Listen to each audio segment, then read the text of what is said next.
Okay, how is it going everyone? It's been a very long time since I've created a video on this channel, but here I am. Today I'm doing a tutorial on how to fly a flight using Autopilot++ and the FMC in GeoFS. Now I've done this kind of video before, but I haven't really gone into how to plan the flight and how to make the route that you're gonna fly. So in this video I'm gonna show you how to fly from A to B, doing all the steps that I do when doing a flight in GeoFS. So the first thing you're gonna want to do is obviously find a flight that you want to fly in GeoFS. It can be a fictional flight or it can be a real flight, it doesn't really matter. But in today's case, we're doing a real flight from Stockholm to Oslo. As you can see, the weather is absolutely beautiful down here at Stockholm. So this is the flight that we're doing today. As you can see on Flight Radar 24, you can see the route, you can see the plane. It's actually a 777, but in today's case, we're using a 787-9, which is operated by Ethiopian. There is no 787 from Ethiopian in GeoFS, so we're just going to use the Air New Zealand. Now, as far as the route planning goes, there are several ways you can do this. There isn't really a right way or a wrong way to do this. This is just the way I've been doing it for all these years playing GeoFS. But hopefully by showing you the way that I go about planning a flight, you can hopefully learn a few things and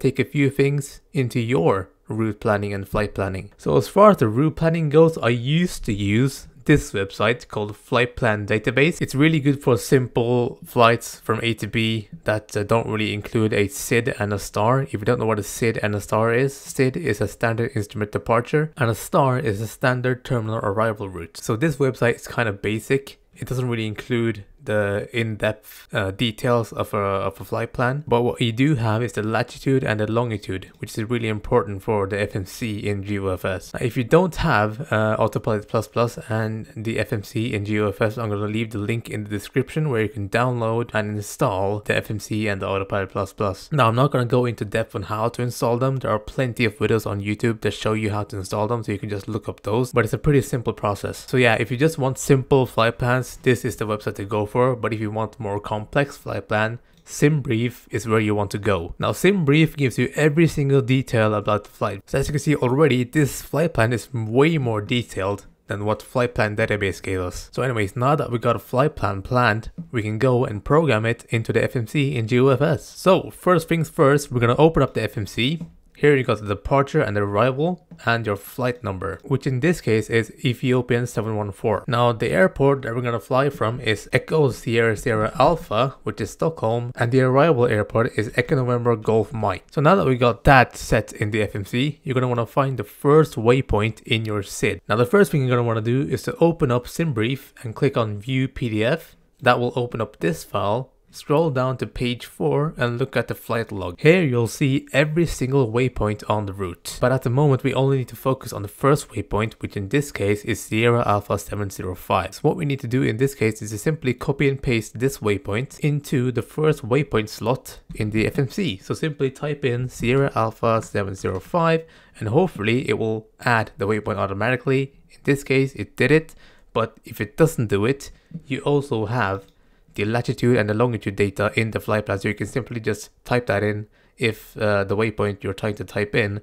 is not in the database. So basically all you need to do is type in all of these waypoints into the FMC and that is basically your flight plan. So I'm just gonna do that real quick and I'll be back in a second. Okay, so as you can see, I've inputted all the waypoints into the FMC. And as you can see at the end, I haven't included the ILS and the arriving runway, which we're gonna get onto now. So currently, at the time of recording this, the active arriving runway at Oslo is 19 right. And we can also clearly see that in our flight plan. Now, to find the ILS and the routing, there are 3 different ways that you can do this. Now first of all, you can find the charts. Now for the charts I use Navigraph, which is a subscription based service where you can find all the charts. So as you can see, this is the ILS chart for 19 right at Oslo. Now currently our route only leads up to the waypoint Titla, where we need to be at 5,000 feet and a minimum speed of 220 knots. Now this is something that you need to keep in mind when flying into airports. So let's also input that into the FMC. So simply type in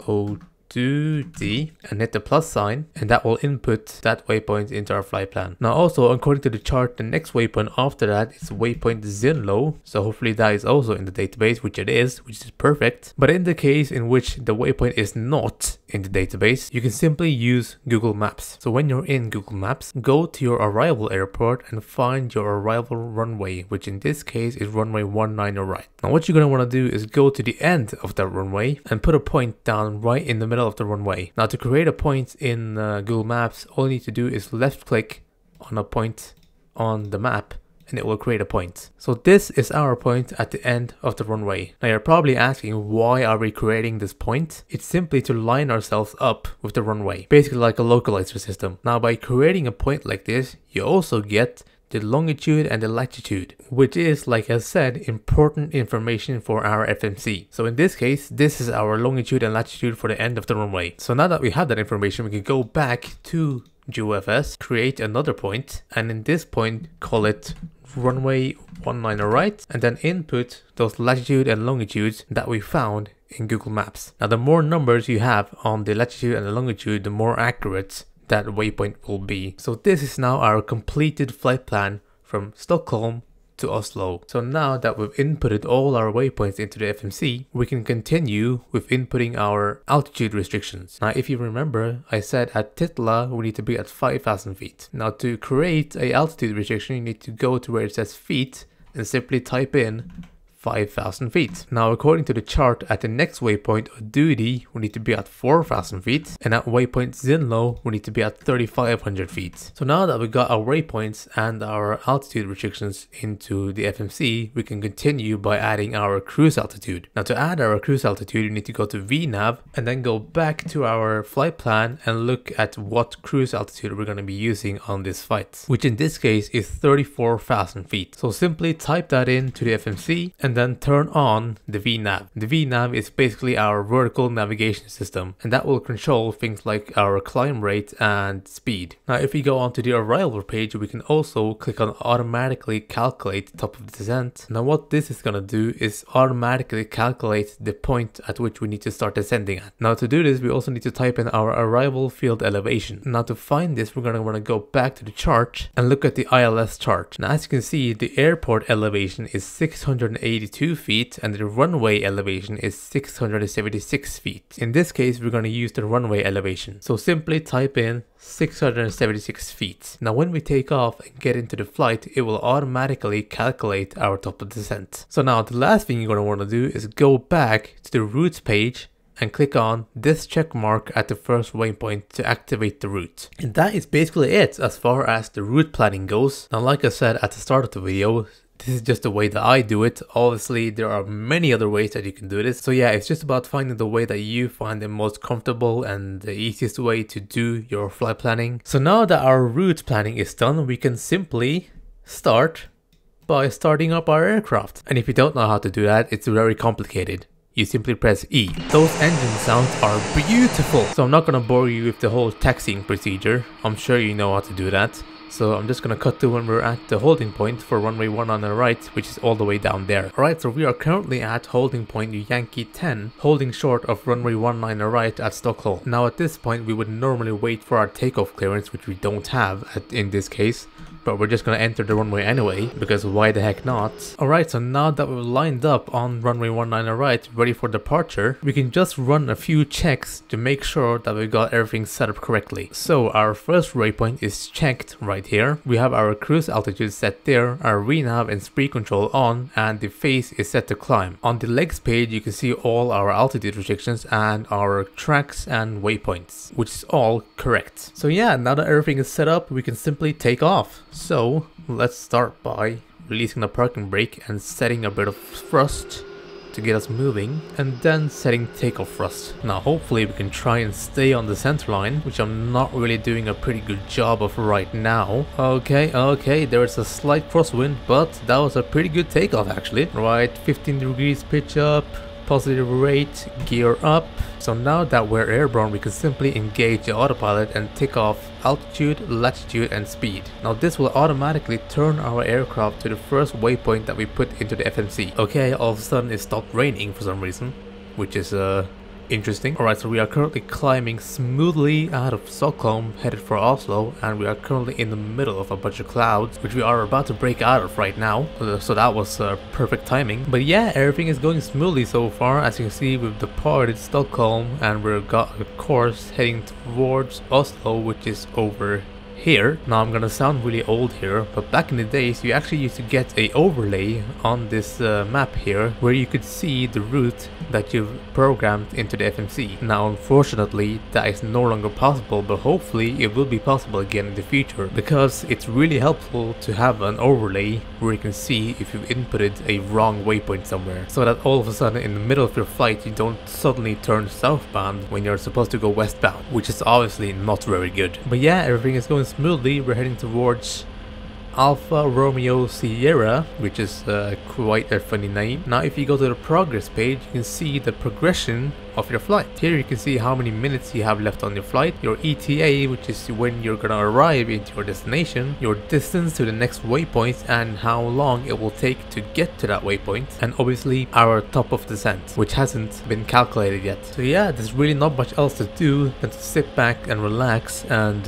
watch your plane fly through the virtual skies. So yeah, this part of the flight is really uneventful, so I'm just gonna cut to the part where we need to start descending. Okay, so we are currently cruising right now and we are 9 nautical miles away from our top of descent point. So when you reach this stage of the flight, there's not really much you need to do other than just to wait for your plane to start descending automatically. So yeah, we have just started descending to an altitude of 5,000 feet, which is our first restriction. So yeah, the autopilot will automatically control things like speed and vertical speed to have a smooth and controlled descent rates. Now one thing that I forgot to mention because I'm stupid is that you need to cross-check your headings with the flight plan that you have in SimBrief or any other flight plan tool that you use, because as I was climbing out of Stockholm, my aircraft suddenly started turning northbound, which is obviously where I do not want to go, because I forgot to check the headings on the legs page. Because if I did check it before I took off, I would have noticed that there was a heading of 30 degrees northbound on one of the departure waypoints. So yeah, don't be stupid like me and check your headings along with the flight plan that you have, in case that wasn't always enough. Right, so right now we're turning on to final approach and leveling off at 5,000 feet. Alright, so we can start by slowing down. I actually should have been at 200 knots by now, but I forgot.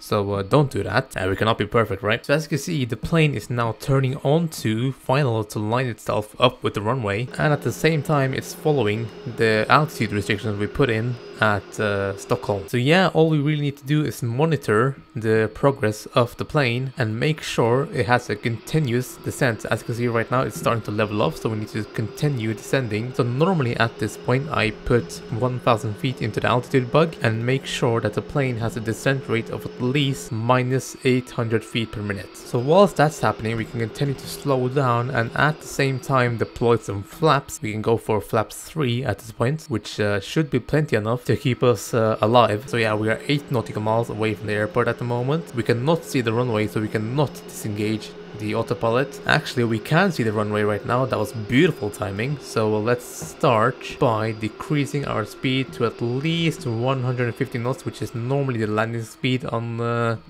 this game or sim, whatever you want to call it. Let's put our gear down and let's start by disengaging the altitude and the latitude. So basically the plane is going to automatically handle the speed and everything like that for us, so we can only focus on flying the plane, basically like an auto throttle. Now at a certain altitude the auto throttle will disconnect, so be wary of that. But other than that, I am descending a bit fast right now, but that is because we are a little bit below the profile at the moment, so we need to descend. This route was really bad actually, and as you can see, the autopilot just disconnected, so we need to control the thrust manually and make sure I am overshooting heavily right now. We might need to go around, and if you didn't know already, I haven't played GeoFS in a very long time, so this might be the worst landing you've ever seen. We will continue. You can always go around. It's a fake song. It does not exist. Oh my god, this is horrible. This is terrible. Oh my god. Ah, smooth landing at least. At least it was a smooth landing. Alright, so spoilers and reverse thrust, and we are down at last. That was a horrible landing. So yeah, apart from that horrible landing, we are down in Oslo successfully, and that is basically how I fly with the FMC and the autopilot on GeoFS. Now obviously there are a few things that I've probably forgot to mention in this video, so if you do have any questions about anything that I've said in this video, feel free to leave it in the comment section and I will hopefully try and reply as quickly as possible. But yeah, ignore that landing. That was absolutely awful. I'm just gonna choose a random gate to park at. You are the chosen one, whatever gate number this is, I can't see. And there we are. Set parking brake and turn off the engines. So yeah, that is basically how you fly with the Autopilot++ and the FMC on GeoFS. But yeah, that was pretty much it. Bye bye.